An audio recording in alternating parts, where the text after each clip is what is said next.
It's a great honor. Thank you.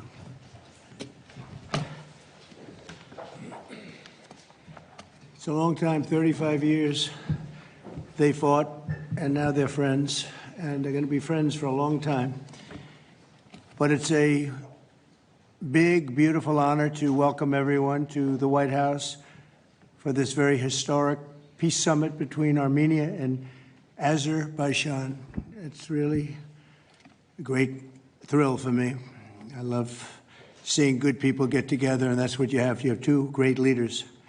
I want to congratulate these two visionary people, Prime Minister Pashinyan and President Aliyev, for coming to Washington to sign this momentous joint declaration. It's a tremendously important document, and it's been a long time in coming. They were explaining before that so many times they thought they could get there. It never happened, just never happened. I also want to thank Secretary of State Marco Rubio, Special Envoy Steve Witkoff, and their teams at the State Department. And I see that we have Chris Wright outside and Senator Steve Daines sitting right here. Thank you, Chris. Thank you very much. And Steve, thank you very much. And we have some other wonderful dignitaries, including the dignitaries from your country. But they provided tremendous diplomatic assistance. And Marco, congratulations. It's a big thing. Keep going. He's got many jobs. And then, of course, you would say Steve was quite influential. I call him Henry Kissinger, who doesn't leak. For more than 35 years, Armenia and Azerbaijan have fought a bitter conflict that resulted in tremendous suffering for both nations. They suffered gravely for so many years. Many tried to find a resolution, including the European Union. The Russians worked very hard on it, never happened. Sleepy Joe Biden tried, but you know what happened there. He tried for probably 12 minutes and didn't work out. And many other countries tried, and they were unsuccessful. But with this accord, we've finally succeeded in making peace, and we just left the Oval Office where we signed voluminous documents and very important elements to the agreement. The country of Armenia and Azerbaijan are committing to stop all fighting forever, open up commerce, travel, and diplomatic relations, and respect each other's sovereignty and territorial integrity, so importantly. And I just spent a lot of time with these two men. I think they're going to have a great relationship. You want to know the truth? They didn't see each other that much, but they probably will. I think they're going to have. I think you two are going to have a great relationship. I have no doubt. And if you don't, call me and I'll straighten it out. Okay. Very importantly, we have also resolved the key issue that foiled previous negotiations. This declaration establishes what they are calling a great honor for me. I didn't ask for this. The Trump route for international peace and prosperity, which is a special transit area that will allow Azerbaijan to get full access to its territory of Nakhchivan while fully respecting Armenia's sovereignty. So they're going to be able to really live and work together, and it's amazing. So that's a very important territory, I guess, very special territory to you, and now they work together. Armenia is also creating an exclusive partnership with the United States to develop this corridor, which could extend for up to 99 years. And then they promise in 99 years they'll extend it, right? You'll promise. But we anticipate significant infrastructure development by American companies. They're very anxious to go in to these two countries, and they're going to spend a lot of money, which will economically benefit all three of our nations. This is incredibly positive news for the future of the entire region, and it's a very important region, as you know.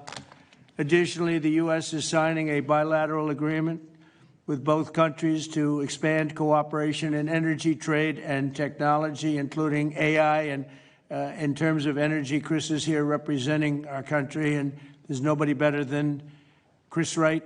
And Chris, I understand it's very fertile. It's a very fertile area. So I appreciate everything you've done. You've done amazingly well. You've got We've got the gasoline prices coming way down from where they were, and it's really been something to watch. We are drilling like we haven't drilled in many years, I guess I could say ever before, and we just started.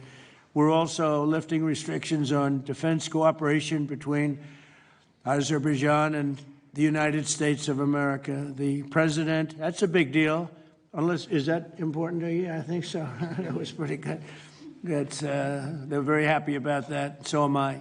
As president, my highest aspiration is to bring peace and stability to the world. Today's signing follows our success with India and Pakistan. They were going at it. They were going at it big, and they were great, two great leaders that came together just prior to what would have been a tremendous conflict, as you know, a nuclear conflict probably. Also the Congo and Rwanda. Now, that was one which was going on for 31 years. You have them beat. 35 years you had them beat. But that was going on for 31 years, and we have it all done, and people are very happy. That was a rough one. That was nasty. 7 million people that they know of died. Also, just recently, Thailand and Cambodia, that was one that was just starting. That 2,000 people were dead on the border, but it was just starting. And I was talking to one of the two nations on trade, and I said, I'm not going to sign a trade deal if you guys are going to fight. And I got the other one. And again, great leadership, Thailand and Cambodia. And before it got started, beyond that first couple of days, we stopped the war. And they've had wars periodically, very much as you two have had long-term wars. And we got it stopped. And the two, again, I find in all cases, they're great leaders. If they didn't agree, I would say they're lousy leaders, to be honest with you. But they did agree. And so Thailand and Cambodia, Serbia and Kosovo, we got something stopped that was ready to start. We didn't like that one. We didn't like it at all. And we saved a lot of lives. And numerous others. In addition, as you know, we took out the nuclear capability of Iran. And to use a term that people tried to dispute without any knowledge, it was obliterated. That's been confirmed by the Atomic Energy Commissions, everybody, that's totally obliterated. They might try again, but they're going to have to try a new site because they are, and I want to just say our military, we have the greatest military in the world. We have the greatest equipment and military manufacturing anywhere in the world, nobody even close. And that sort of proved it. So getting rid of that threat from the Middle East was very big. And I think a lot of people are going to be joining right now the Abraham Accords. It's going to be very important. So hopefully we're going to have many more successes. I hope we're not going to have too many more in this field because hopefully we're not going to be seeing too many more wars. But I came in and this whole world was on fire. All these things were sort of happening. We've only been here for 6 months.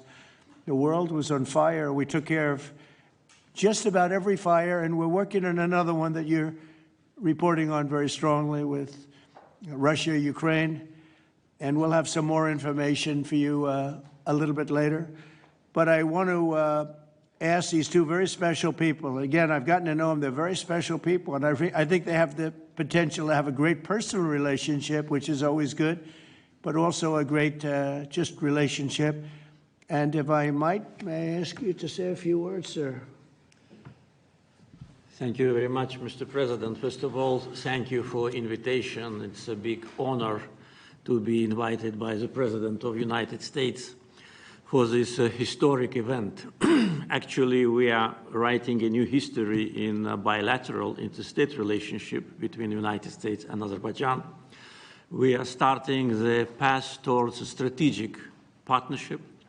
The Charter on Strategic Partnership will be elaborated within several months, and that is a historic achievement for Azerbaijan, because to be in the format of strategic partnership with the greatest country of the world is a great opportunity and also a very big responsibility.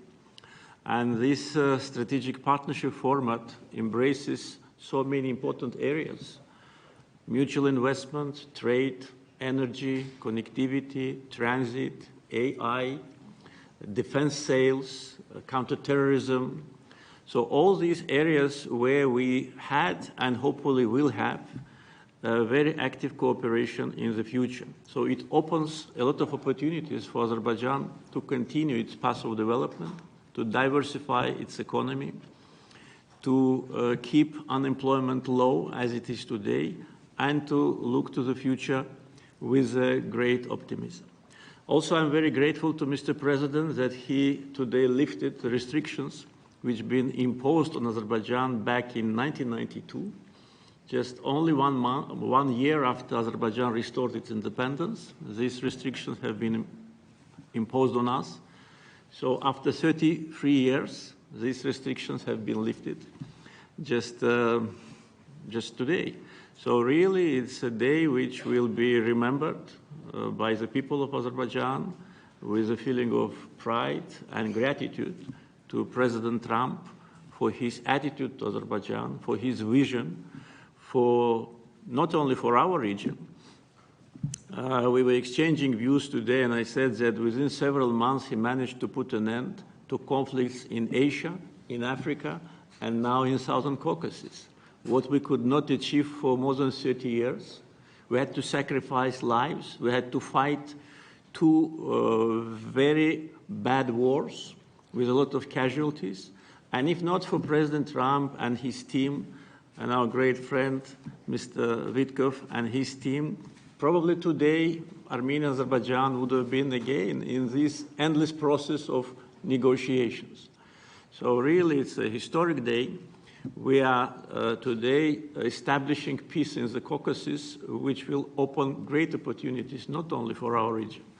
And as President Trump correctly mentioned, the Trump route for international peace and prosperity, which will create new connectivity lines, which will lift the walls, and which will create connectivity opportunities for so many countries, with investments, with prosperity, with stability.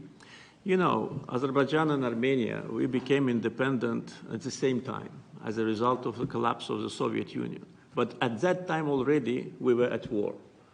So we lost a lot of years just being preoccupied with wars and occupation and bloodshed. So today, historic day, also because we bring peace. President Trump brings peace to Caucasus, and we're grateful for that. And I'm sure that Armenia and Azerbaijan will find courage and responsibility to reconcile, and also the people will reconcile. We will turn the page of standoff, confrontation, and bloodshed, and provide bright and safe future for our children. So I'm very happy because today we're writing the great new history. And once again, Mr. President, thank you for all what you are doing for us, for our region, and for the whole world. Thank you very much.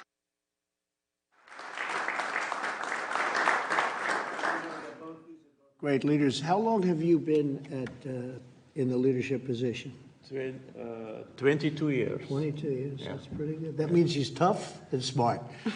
And it's an amazing part of the world. Congratulations. Thank what you. a great honor to be involved. Thank you very much.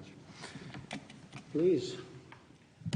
Thank you, Mr. President, ladies and gentlemen. Today we have reached a significant milestone in Armenia-Azerbaijani relations. We're laying a foundation to write a better story than the one we had in the past. This breakthrough would be simply not have been possible without President Trump's personal engagement and his resolute commitment to peace in our region. The initiating of peace agreement will pave the way to end the decades of conflict between our countries and open a new era based on the full respect for the sovereignty and territorial integrity of each other. Today's declarations, which President Trump personally will sign as well as witness, gives confidence and assurance that we are opening a chapter of peace, prosperity, security, and economic cooperation in the South Caucasus In this context, allow me to highlight the agreement on opening transport communications in the region based on the principles of sovereignty, territorial integrity, and jurisdiction. I'm particularly thrilled that together with the US, Armenia will work to bring to life the Trump Road for Peace and Prosperity, a connectivity project that will unlock the entire region. TRIP will unlock strategic economic opportunities that will create long-term benefits. It will promote infrastructure investment, enhance regional connectivity, and strengthen U.S. leadership as a champion of conflict resolution. I want to thank President Trump and his team for brokering this game-changing outcome between Armenia and Azerbaijan. This is a great deal we've achieved today. This is a success for our countries and for our region, and a success for the world, because a more peaceful region means a safer world. This is peace through strength in a nutshell. Mr. President, today's great achievement is yet another testimony to your global leadership and your legacy as a statesman and a peacemaker on the world stage. Bringing peace required vision, political courage, and determination. But what is most important is that it requires faith in the cause. As it is said in the Holy Bible, blessed are the peacemakers, for they will be called children of God. May God enlighten this way. Thank you, and my congratulations to all of us, President Aliyev, to you, to all of us, colleagues from Azerbaijan, Armenia, United States, and all the people of our region, all the people of our countries, and my congratulations to the world, because, as I said, it will definitely make the world a better place. Thank you.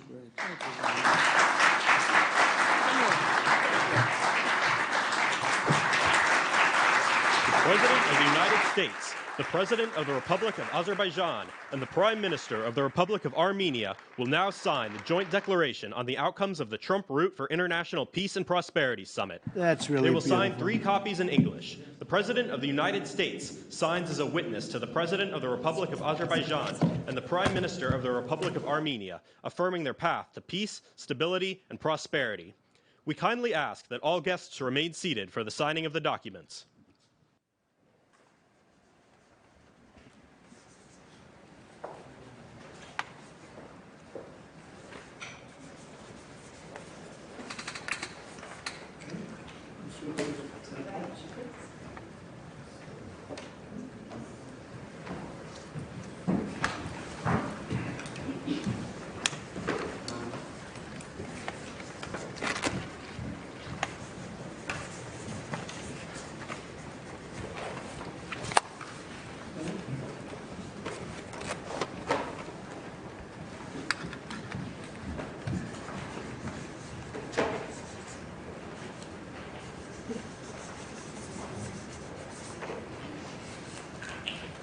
That is so great, and we'll hold up. How about holding up that document? All right.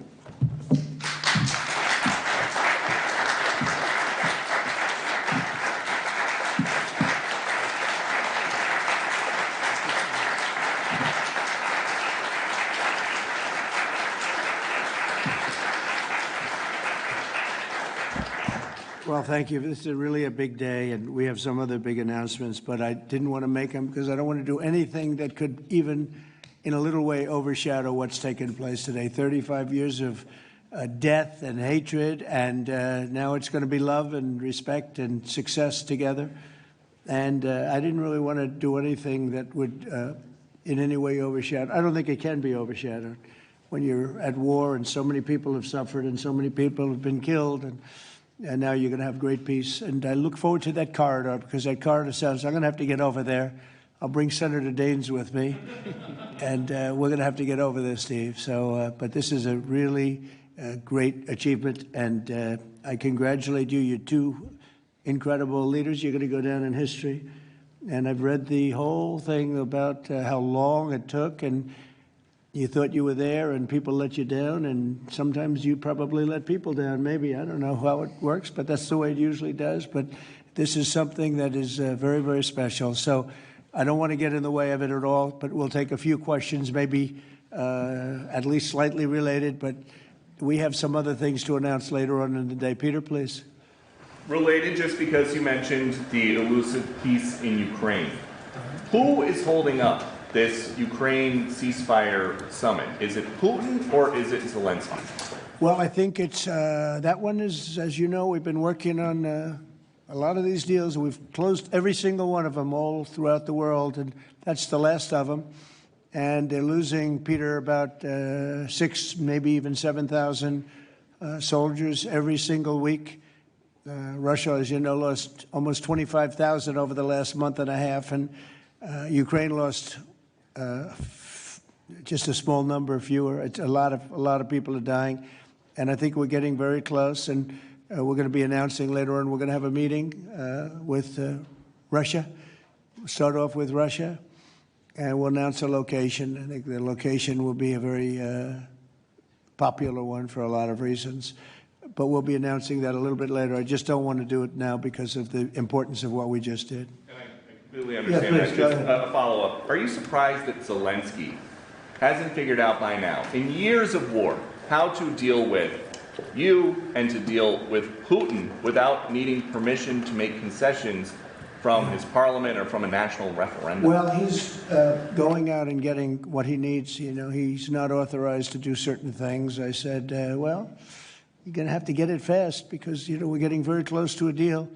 And he's doing that, and he's working with the European nations, and they're terrific people, terrific leaders, NATO. And as you know, I became very friendly with them. They agreed to go from 2% to 5%, 2% that they didn't pay to 5% that they've already paid.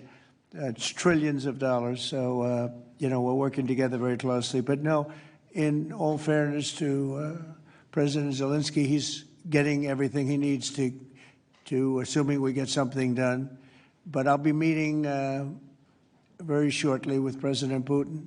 It would have been sooner, but I guess there's security arrangements that, unfortunately, people have to make. Otherwise, I'd do it much quicker. He would too. He'd like to meet as soon as possible. I agree with it. But we'll be announcing that very shortly, okay? And location. Yeah, please. Mr. President, with this meeting with Putin, is this Russia's last chance to achieve peace? And do you expect Ukraine to make any type of territorial concession? Yeah, I don't like using the term last chance. Look, it's, you know, look, this is two very, very smart people. They've been going at it and their predecessors also very smart. They've been going at it for 35 years. It's tough. And, you know, when those guns start going off, it's awfully tough to get them to stop. It really does. It's a war that should have never happened. It would have never happened if I were president. There was no reason for it.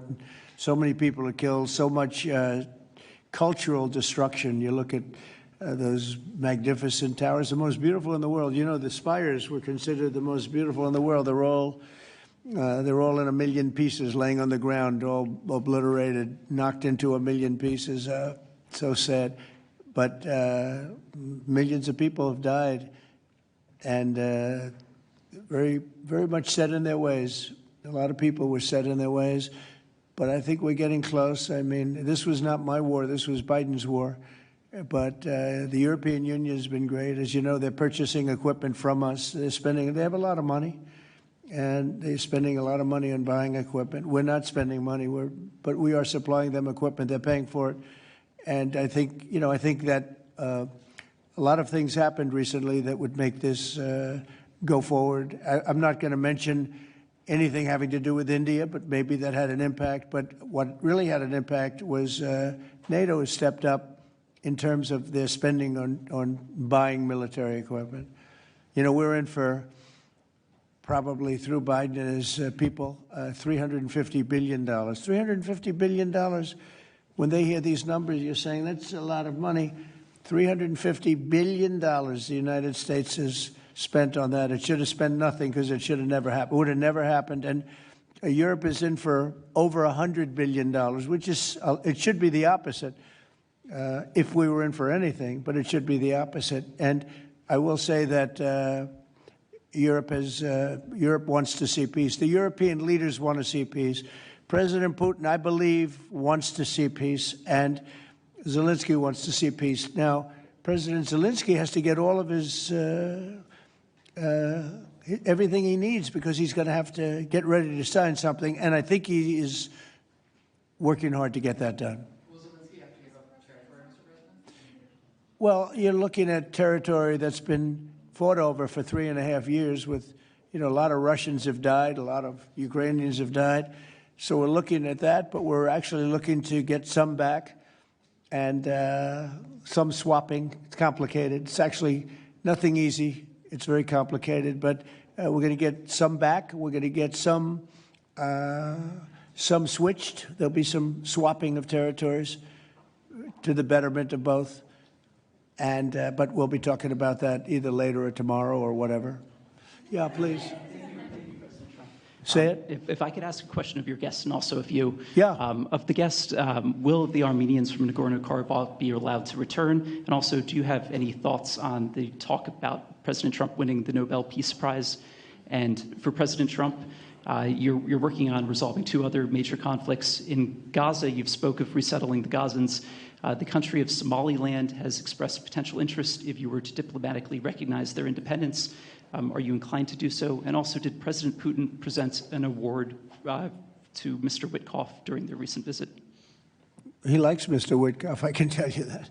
That's true. Please, go ahead. I think President Trump deserved to have a Nobel Peace Prize, and we will defend that, and we will promote for that, and that's obvious. So, and today's event, I think, is a very bright expression of that, and hopefully you will invite us to front row. You'll be front row. Yeah. Thank you very much. We are in favor. Thank you. Thank you. Can I have a suggestion? Yes. So maybe we agree with Prime Minister Pashinyan to send a joint appeal to Nobel Committee to award President Trump with the Nobel Peace Prize, because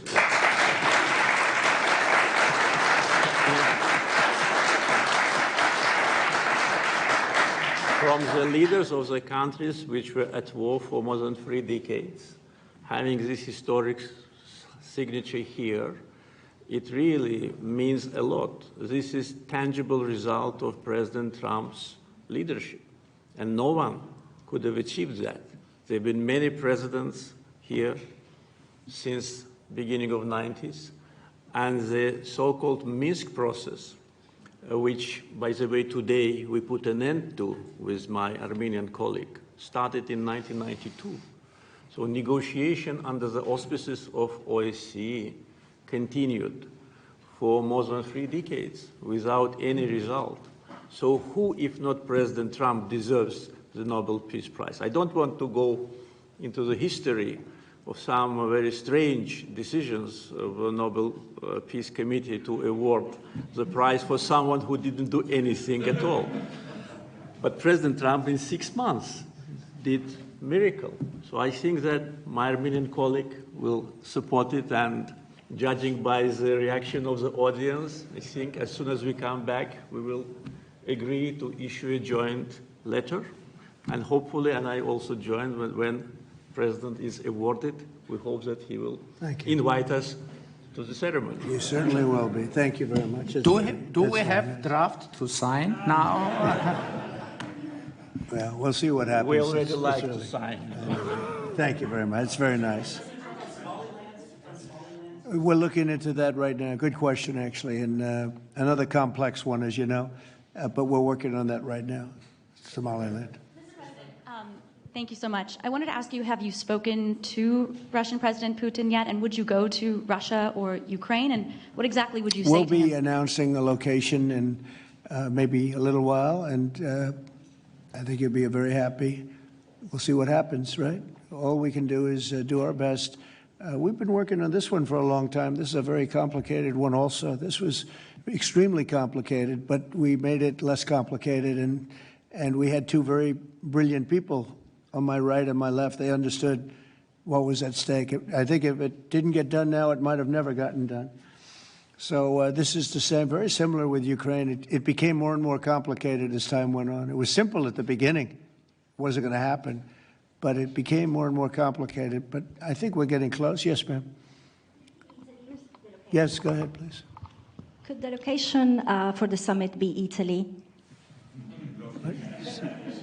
Location, Oh. Italy. I will give it to you very soon. Honestly, I don't want to do anything. These guys, I don't want to do anything where that's like, because this is a bigger story than a location. A location's good. I'm a real estate person. I know about location. But there's nothing to compete with this in terms of what we're doing today. It's just such a great achievement for these two. Really, they'll go down as great leaders for what they did. I put them together, but what they have been able, and I don't want to do anything. So we'll talk about it later. Today, we'll give you a location today. Cartels, too. You were talking about sending military forces to fight against the drug cartels in Latin America. Do you think it's worth sending our forces, our U.S. forces there to take this on? Cartels where? Central Latin America. Well, Latin America's got a lot of cartels. They've got a lot of drugs flowing. So, we want to protect our country. We have to protect our country. We haven't been doing it for 4 years. And we love this country like they love their countries. We have to protect our country. So, we're playing a tough game, but we'll have more to say about that soon. Yes, ma'am. Mr. President, I'm Musala from Azerbaijan News Agency Report. So we are grateful to be here. Today you host a truly historic meeting. As a person who values diplomacy and global interaction, do you consider the possibility to visiting Azerbaijan? Actually, you mentioned Azerbaijan and Armenia after this meeting. Well, To visit our countries, do you consider to visit? Wow. which one do I consider better? Yes.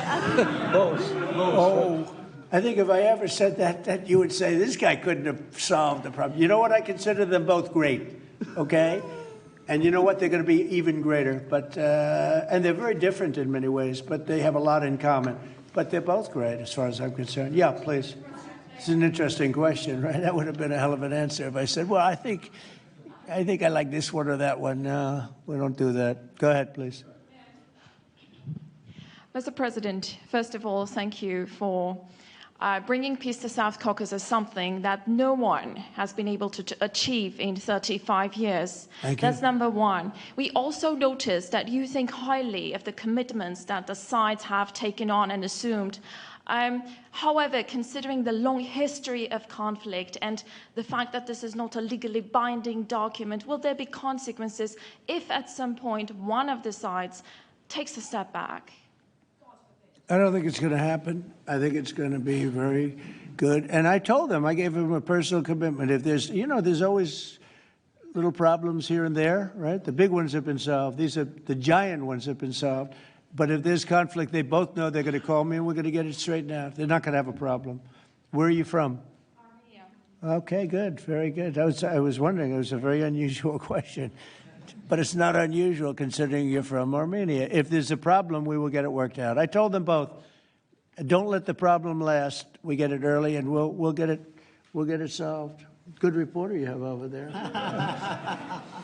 Okay? Can I Yes, ask? please. Can I add? First of all, I'd like to say that today we initialed the peace deal, which was in the process of negotiations for quite a while. The fact that it is initialed here, in the capital #1 of the world, in the office #1 of the world, and in front of the great President of the United States, means that there should be no doubts and no suspicions that any of the sides would step back. If any of us, Prime Minister Pashinyan or myself, had in mind to step back, we wouldn't have come here. So you can be absolutely sure as well as Azerbaijani community, that what has happened today will result in peace, long-lasting peace, eternal peace in the Caucasus. That's a very nice statement. I'm sorry. Fully agree and nothing to add. That's a very nice two statements, but that's a beautifully stated statement. Let's go. A couple of more. Yeah, please. Mr. President, many in the South Caucasus have pinned the blame on your predecessor, Joe Biden, and his Secretary of State, Antony Blinken, for obstacles in America's bilateral relations with Azerbaijan and peace in that part of the world. How important is it to you to elevate your country's partnership and your administration's partnership with Azerbaijan, with Armenia, and how important is this for your legacy? Well, to me, it's very important, but it's, I know the history of what was going on because I do a lot of reading, and they've been at a vicious, they've had a very contentious relationship for a long time. It's war. Most of the time was war. And so to get it done, they're great people. I know a lot of people from Armenia. I know a lot of people from both countries, and they're incredible people, and it shouldn't happen what has happened. I wish we could have been here sooner, if the election were different. I'm going to be nice today. I'm not going to be controversial and say the election was rigged. I would have had this thing solved 4 years sooner. But the truth is that's right. If the election weren't rigged, I would have been here 4 years sooner. We would have signed the same agreement 4 years sooner. But it didn't happen, and the Biden administration did really very little, actually nothing to get it done. But they did nothing to get really anything done. This country was in very serious shape. And I say it over and over again. I met all the leaders of NATO. I went, as you know, to the Middle East. I was with the King of Saudi Arabia, the leaders of great countries, right? Qatar and UAE and others in the Middle East. And everyone essentially said the same thing. We had a dead country 1 year ago. We had a dead country. Our country was dying. And now we have the hottest country anywhere in the world. It's not even close. We have the hottest country in the world. And it's an honor to use that, if you call it power or respect or whatever it is, to settle wars like we have right here to my left and my right. And these two guys are very smart. I got to know them, and they're very smart. They're not going to. I don't think they're going to ever have to bother with me. They may call me just to bug me a little bit. Let me put them to a test, and they'll call because they like to call me. But they're not going to have any problem. We have a very comprehensive agreement. It's a peace agreement. And this isn't ceasefire. This isn't we'll hold off. This is a peace agreement. And they're going to end up doing a lot of business with each other. They're going to do a lot of business with the United States. And I'm going to always remember, at least during the time that I'm here, I'm going to remember how smart they were, how good they were. And when it comes to trade and other things, we're going to always go 100% out. We'll go out of our way to make sure it comes out good for them. They did an amazingly good thing and a very brave thing. It's a very complicated part of the world they come from, very tough part of the world. It's a tough, but smart part of the world, smart, tough people, and great wealth, great energy wealth. I was talking to Chris, and you were saying in terms of wealth, it's enormous wealth. But wealth doesn't often solve problems. It takes other things. But they're amazing, two amazing leaders, and it's an honor to be associated with them. How about we'll do one more, please? Thank you, Mr. President. Your gut instincts have always done well in terms of business and in terms of politics. What does your gut tell you as it relates to the possibility of an event like this in the next few weeks, the next few months, in which you have President Putin on one side and President Zelensky on your other side? I think my instinct really tells me that we have a shot at it, okay? And you'll find that out later on, and maybe even today, but we have a shot at it. Look, it's got to be solved. We're not losing people. A lot of people say, why are you bothering? We're not losing people. We were spending hundreds of billions of dollars. Now we're spending nothing. We're spending no money. I guess we're making money because, we're great. We have the best military equipment in the world. We're selling it to NATO. But you're losing thousands of people a week, Russians and Ukrainians mostly soldiers, but, missiles are lobbed into cities and towns, Kiev, lots of places. You've been reading the same stories that I've been reading. And we got to get it solved. The Norwegian Nobel Committee will make their announcement as it relates to this year's Nobel Peace Prize on October the 10th, Friday, October the 10th. Is that date circled on your calendar, Mr. President? I can't say. I mean, a lot of people say, no matter what I did, because, I'm of a certain persuasion, no matter what I do, they won't give it. And I'm not politicking for it. I have a lot of people that are. I know. I mean, I read the same things as you do. But it would be a great honor, certainly. But I would never politic. I'm not doing it for that. I'm doing it because of, I really, number one, I want to save lives. That's why I'm involved so much with Ukraine and Russia. It's saving lives of Russians and Ukrainians. It's not American lives. Now, I would say this, that war could have escalated in something much better. That could have been a world war. I think if we didn't come, Ukraine-Russia would have ended up being a world war. And I stopped that. That stopped. Now, the only question is, when is it going to be settled? And it could be very soon, but when is it going to be? But that would have been a world war. If I didn't come along with a very talented group of people sitting largely right here, but there are others not in the room that are very talented, I think Russia, Ukraine would have had a very, very high degree, I think even probably would have ended up being in a world war. I don't think people talk about that now because they don't see it anymore, but we've brought it down a long way. But that was getting to a point. When I first came in, I said, wow, this thing is really bad. And it could have escalated to a level that you people would have been very unhappy with. Yeah. Your predecessor, Mr. President, President Ronald Reagan, had a phrase as it relates to dealing with the then Soviet Union and also Mikhail Gorbachev. The phrase was trust but verify. Do you subscribe to that same view as it relates to Mr. Putin and Russia? Well, I do, relating to everybody. I mean, not just President Putin, but also people and leaders that I deal with. Look, I'm dealing with trade. And some of the worst deals we made, some of the worst trade deals we have, I talk about friend and foe, right? Friend and foe, two interesting words. Some of our worst trade deals were not with the foe, they were with the friends. Our friends were just killing us on trade. Not anymore. Not anymore. We're taking in trillions of dollars, and we're respected. And we're settling, through trade, even a little bit here, less here than on some, but through trade, I got things settled.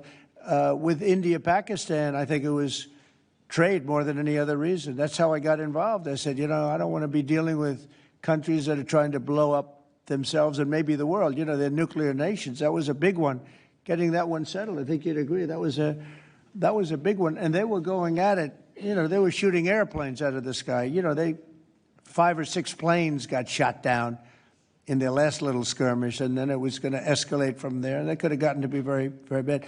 No, I want to save a lot of lives. I love saving lives. That's what it's about. And, when you save lives, you really end up having a peaceful world. Usually that ends up pretty well. I want to thank everybody, but in particular these two great leaders for having the courage to do what they did today, and they're going to go down in the history books. And it's a great honor to be involved. Thank you very much.